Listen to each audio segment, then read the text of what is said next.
ఓం శ్రీ మాత్రే నమః. అది 1543 నాటి కాలం. పోర్చుగీసు వారు గోవా కేంద్రంగా భారతదేశంలో వ్యాపారం చేసుకుంటున్నారు. విజయనగర రాజ్య రక్షకుడు అలియరామరాయలు అంతర్గత యుద్ధాల్లో మునిగి తేలుచున్నాడు. అప్పటి పోర్చుగీస్ గవర్నర్ మార్టిన్ డిసౌజా ఏడుకొండలవాడి వద్ద గల అపార బంగారు నిల్వలు, ఆభరణాలు గురించి అనేకసార్లు విని ఉన్నాడు. స్వామివారి ధనాన్ని దోపిడీ చేసేందుకు ఇదే సరైన సమయమని ప్రణాళిక రచించాడు. కొంత నౌకాదళం, కొంత కాల్బలం, 200 అశ్విక బలం సిద్ధం చేసుకున్నాడు. గోవా నుండి పులికాట్ వరకు సముద్రయానం, అక్కడి నుండి నడకదారిలో తిరుమల చేరుకుని దోపిడీ చేయాలని పన్నాగం. ఈలోగా డిసౌజా హఠాత్తుగా అనారోగ్యం పాలయ్యాడు. నిద్రలో ఒకటే పీడకలలు. కానీ దోపిడీ ఆలోచన మానలేదు. కొంచెం కోలుకొని ప్రయాణ సన్నాహాలు ప్రారంభించాడు. హితులు, సన్నిహితులు, ఆత్మీయులు వద్దని చెప్పి చూశారు. కానీ డిసౌజా వినలేదు. చివరకు 1543 ఆగస్టు చివరి వారంలో దాడికి నౌకలో బయలుదేరాడు.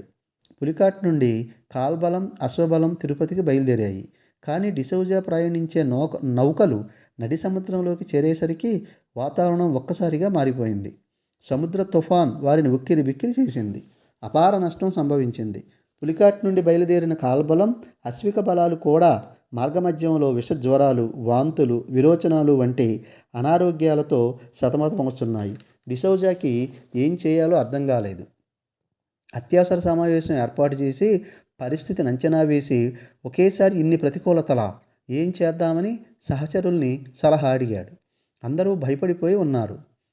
ఎందుకో ఈ ప్రయత్నం మంచిది కాదు అనిపిస్తుంది. అందువలన దీన్ని విరమించడమే మంచిది అని అందరూ ఒకే మాట చెప్పారు. అప్పటికే జరుగుతున్న పరిణామాల్ని గమనించిన డిసౌజా కూడా బాగా భయపడిపోయాడు. అందువలన దోపిడీని ఆపివేసి మొత్తం సేనలన్నీ వెనక్కి మరలిపోక తప్పలేదు. ఇంకెప్పుడు ఆ ఆలోచనే చేయలేదు డిసౌజా. కరుణాసింధువు, భక్తవత్సలుడు, లక్ష్మీవల్లభుడు సముద్రాన్ని పురమాయించి బుడతకీచుల ఆట కట్టించాడేమో. సంకీర్తనాచార్యులు వర్ణించినట్లుగా బలిమి అసురులకు భయంకరుడవు, అలరి అమరులకు ఆనందకరుడవు, తలకొని ఋషులకు తపఫలదుడవు, పలునీ మహిమలు పలుకగ వశమా.